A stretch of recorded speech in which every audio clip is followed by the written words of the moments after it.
I'm going to talk now about immersive learning in medicine and future of virtual and mixed reality education. In couple of comments and in previous session, we talked about mixed reality, which was really good, giving you a bit background. What is mixed reality? However, I'm going to dive deep with the perspective of being medical educator. What is its role in curriculum? What is its role in faculty development, as well as a couple of challenges when we practically apply mixed reality, especially in undergrad medical education.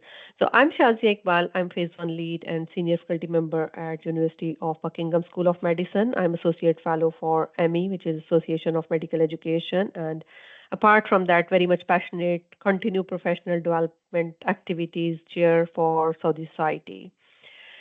So, my background is ops and gynae. I used to deliver babies, but I thought that the best is to deliver ideas from young budding educators. So this is University of Buckingham, where I'm based, and chair for learning, teaching, and development champions. So in this talk, we are going to talk about extended realities. What does it mean actually, virtual reality? You must have heard these terms many times, but it's hard to differentiate what is the difference between VR, AR, and what does it mean when we talk about extended realities.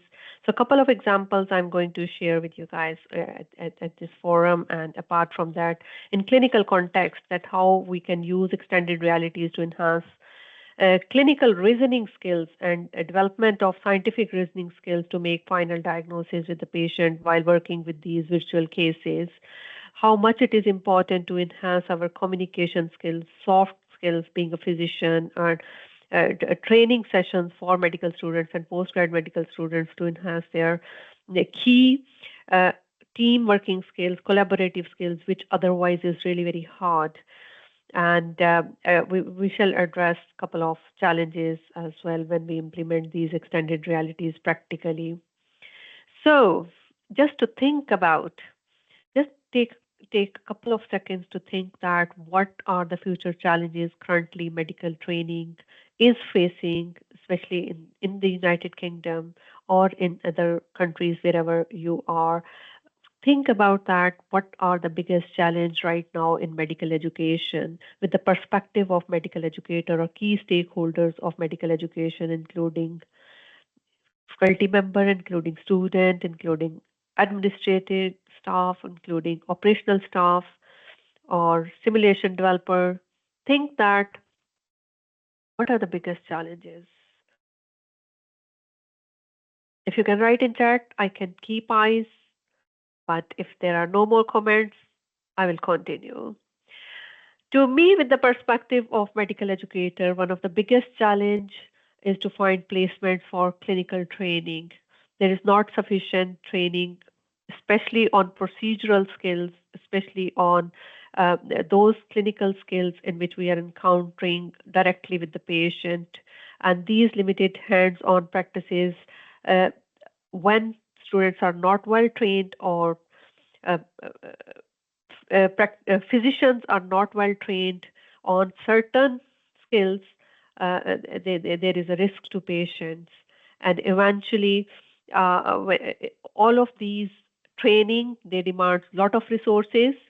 So currently, we are facing a lot of challenges related to the resources, equipment, simulations, and alternative way. Do you think that there are sufficient hospitals for training settings? Then what could be the possible alternative solution to all of that?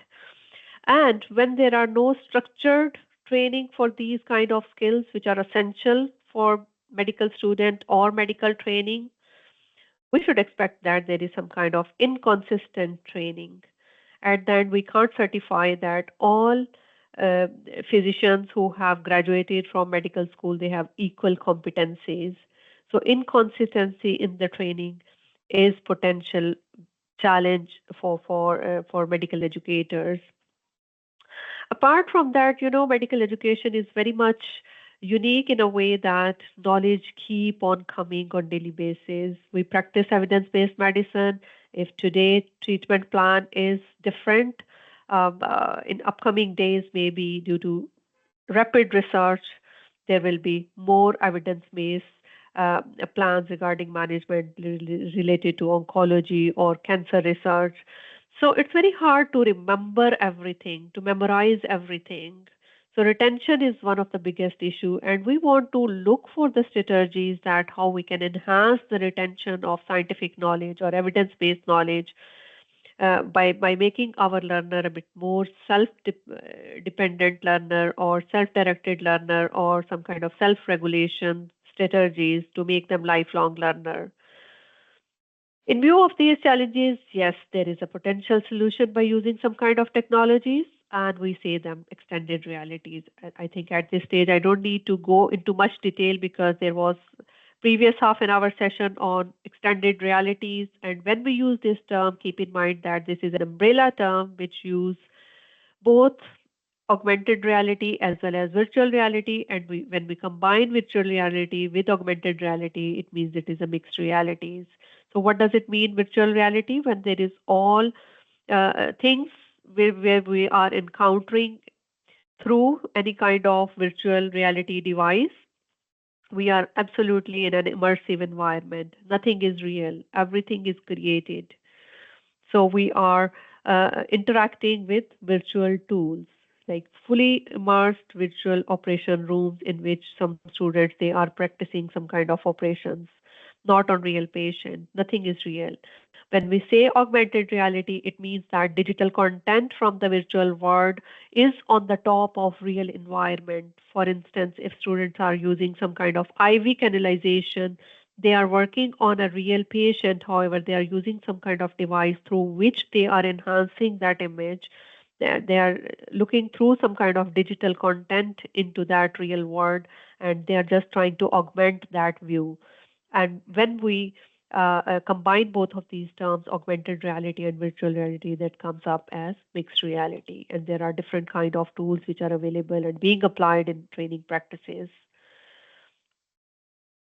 So, what are the benefits? What do you think that why we talk about VR role in medical education?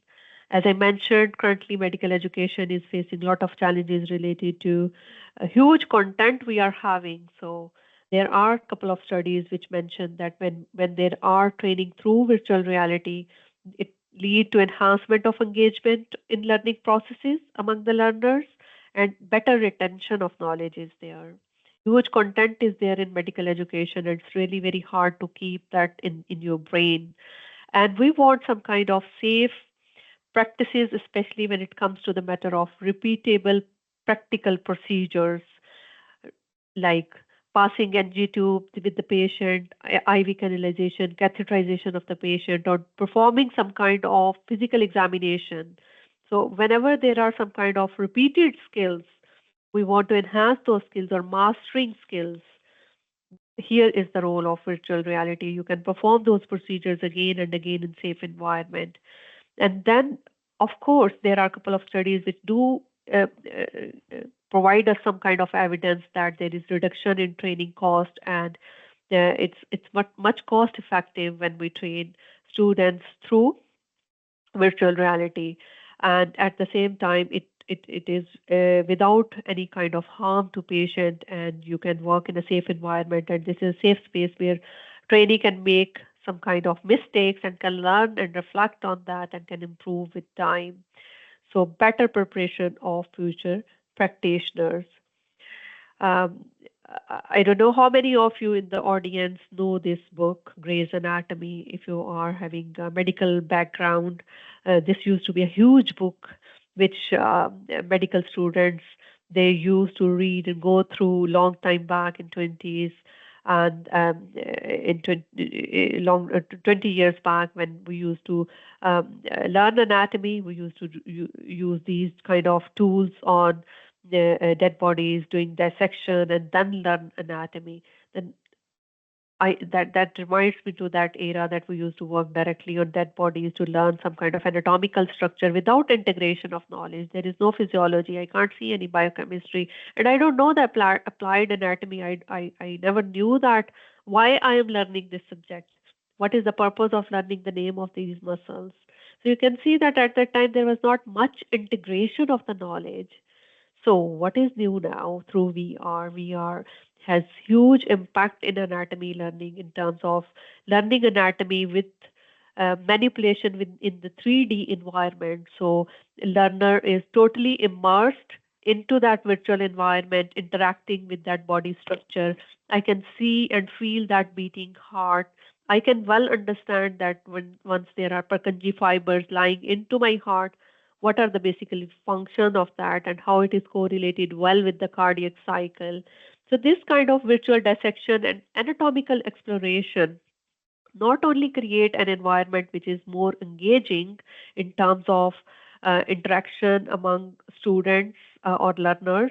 However, it enhances your long-term retention of the knowledge and application of knowledge. The learner understand best that why they are learning all of that anatomical structures. They understand that what will be the practical application of the knowledge in clinical context. So these are a couple of examples of anatomy platform, which I really enjoyed when I explored more about it, interacting with the anatomical structures. You can color code, you can learn, and you can create quizzes and can make your learning more meaningful. And you can say that you can assess your knowledge at the same time. So self-directed learning and self-regulated learning through creation of instant quizzes and feedback. So these kind of virtual environment to learn anatomy in integrated platform is amazing. These are a couple of evidences well published in BMC journals, 3D visualization technology for learning, human anatomy among medical students, and results indicate that these platforms were learning anatomy through 3D is more engaging and make more integrated learning. So there is huge amount of published data which supports the use of VR. It's not only anatomy learning when we jump to the surgical training through simulation surgical procedures. This is the best way to train yourself before we jump to the patient directly for surgical procedures, especially when procedure is very complex, complicated cases in which we are expecting some kind of complications. These complexities can be anticipated beforehand through MRI images or CT scan images, and we can use these MRI images through mixed realities like HoloLens, and we can improve on precision and techniques through practicing before actually performing surgeries on real patients. Couple of examples related to procedural skills which currently we are using at University of Buckingham. That is one of the example of the black frame. Black frame is being used. You can see that on screen. Beside that, there are a couple of cameras which are computer vision, and it can listen to learner performance. If somebody is being trained on IV canalization, they can go with the procedure, talking to patient, making them relax. So it's not only assessing learners' performance on their communication skills, their overall approach towards patient being a human, and then actually performing the procedure. So there is checklist which is introduced in the system, and then a student comes, they scan this barcode, start the procedure, it is being recorded, and instant feedback is available at the end of the procedure with VNIs and on the whole overall performance of the student at this station. So these are a couple of examples how it is being applied during training sessions. Look at this video. It is going to explain that how augmented reality is being used in some kind of spine surgeries. So you can see that there are spines, and the spine anatomy is being visualized through augmented reality tool. You can see that surgeon is wearing headset glasses, and it projects the images on patient's spine, and you can see through the skin. They can accurately access to that anatomical area, and navigation is very easy. So these kind of augmented reality operations are being done on multiple surgical procedures, not only in orthopedic, but brain surgeries, complex surgeries in the pelvis. So this was one of the example of implantation within the spine, and just to make you visualize that how augmented reality work during surgical procedures. Couple of literature which shows that yes, virtual reality based education is equally good as comparative to conventional teaching methods, especially in dental practices. So this article was really very close to my heart in a way to understand what are the underpinning of virtual reality in educational system, especially in dental education. Yeah, virtual reality works a lot. Immersive education is not only enhancing our uh, cool condition procedures, but we can enhance our certain skills like emergency response training, cardiac arrest, BLS training. So a lot of simulation emergency scenarios can be created, and we can train ourselves on certain procedures in which otherwise it is very hard to learn. It's important to enhance our team building skills. You can see that whenever there is some kind of complex trauma cases coming to emergency situation, there is team working has great role. We are working with nurses, assistants, radiographers.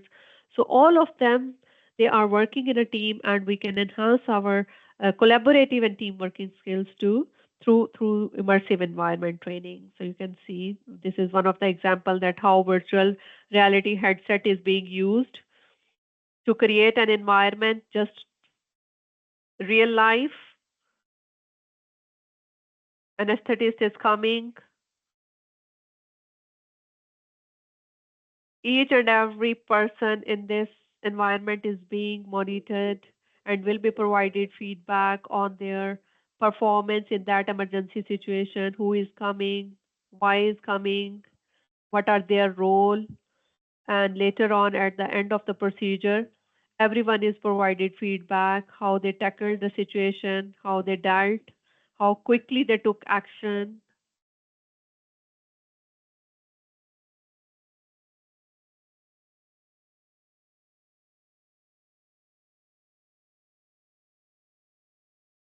Um, Apart from that, virtual reality has great role to deal with some kind of mental health education system. There are many studies which support that talking through these virtual tools like virtual chat booths, creating a virtual environment, relaxing environment, especially among patients who are having a lot of anxiety while being pushed for some kind of surgery to operation theater. So preoperative surgical planning for to keep patient in calm environment, to treat certain kind of mental health issues, and to predict some kind of a depression, anxiety, and some kind of bipolar disorders, or to pick up early the suicidal attempts through use of these virtual chatbot is really very much helpful for future.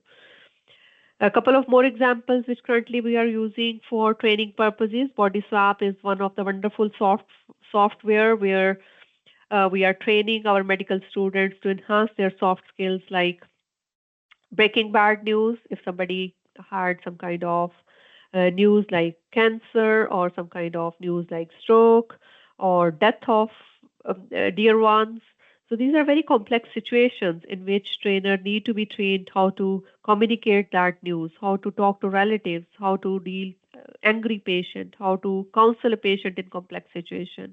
So a trainer can interact these simulated avatars in a simulated environment, and they can they are AI supported tools, and they can change their answer according to the context, and you can fully develop the conversation dialogue with these avatars. So another example of using immersion is that why not we currently we are attending this webinar in 2D setup. What if all of us we are using some kind of VR headset, and we can create a fully immersive environment and can make yourself available directly in that 3D environment. So these days that is a future that all continue medical education can be done through virtual environment, which are more flexible and remotely you can address. Yes, when we talk about VR, good things are there. Since morning, since this webinar started in couple of previous sessions, we talked good thing about technology use in education. However, it comes up with couple of challenges, and it's always important for us to keep those challenges in mind. One of the biggest challenges, technical challenges. It's really very hard for the traditional mindset kind of health professionals or educator to adopt all of these technologies instantly for training purposes or practically applying them into their practices. High cost of VR headset and equipment, that is one of the biggest concern when we adopt these technologies. However, they can be overcome by understanding or weighing that how much it will cost if we are planning for hospital placements as comparative to developing our own simulation setup. There need to be some kind of regular updates and maintenance cost. Then it comes up with some compatibility issues with the software. Computer engineers keep on updating software. So if you are having something old, maybe that is not compatible with your hardware device. So it's important to keep all of these challenges in mind whenever we are getting some kind of software. Is it compatible with our hardware, whatever simulators we have? Apart from that, development of infrastructure is one of the biggest challenge in terms of the development of IT infrastructure, high speed internet, and adequate physical spaces. So you can see that this is one of the example which we are adopting slowly and gradually at our own medical school, which is Oxford Medical Simulation. Oxford Medical Simulation is being operated through VR headset, as well as you can work directly on 2D environment on your computers as well. So there are multiple clinical scenarios which are there, and we allow students to run through that scenarios, which enhance their history taking skills, examination skills, diagnostic skills at the end, management planning skills, and follow up of the patient. So we provide detailed feedback on their performance, and student can pick up that what are their area of improvement. They can identify their own weaknesses, and apart from that, these kind of platforms, they provide good guidelines along with when you go through the case, and you can click on those guidelines and exactly pick up the knowledge as well. So these comprehensive cases, they help learner to go through and develop their diagnostic and clinical reasoning skills. And then a couple of good literature is there which really support simulation-based education. And then whenever it comes to the matter of development of simulation-based education, it's very important to have trained faculty who understand that how to develop these simulation-based education. So scenario design, training faculty, assessment, all that are key challenges. And these are a couple of scenarios which we are in process of developing, because it's matter of full training for academic staff, and there are published data which support that, which kind of models or framework you need to apply when you are building your simulation-based education system. I'm mindful about the time, so I can't go through all of that, but still, faculty development is the keys. Good literature is there. We are applying demo, debrief, and do model mostly when we are applying simulation-based education to create immersive environment, which is the best one. This article is wonderful to go through. If at your institution, if you want to apply 3D model, you can say that demo, debrief, and do framework. So upskilling workforce in digital technology is key. Training them how to analyze those data which is created in immersive environment, how to manage these softwares, applications in virtual reality, augmented reality is key. Cost, funds, budgets, all they are the matter of stakeholders to be discussed with them, which we are set to bring, which software to bring, again, how to defend, all should be in view of evidence-based practices. Curriculum development is key. As previous speaker, he talked about that. Curriculum integration is a key in a very structured way, which kind of framework we want to use to implement immersive environment is key. And student adaptation, what our students say, feedback from student is very important once they go through all of these scenarios. Assessment and evaluation of these systems are crucial. Ethics always fall here. So whenever we are using any kind of immersive tool, utilizing or using patient data, always be mindful about privacy and data security. And then accessibility, inclusivity is one of the key while implementing these immersive technologies. Future is metaverse. So in future, there won't be much educational paradigm in a very traditional way, which currently we can see. In same way, healthcare system won't be the same as we can see currently. There will be metaverse, which is immersion. All consultations will be initially in immersive environment, and it all depends that how we streamline that. What will be the point where there will be face-to-face interaction of patient and doctor? Same way in the educational system currently, students are coming to institutions, but in future, all educational system will move towards metaverse. So immersion is the future. However, we need to be aware about the challenges and the future perspectives. So I will end my conversation with the same that yes, all educational training is being revolutionized with all immersive technologies.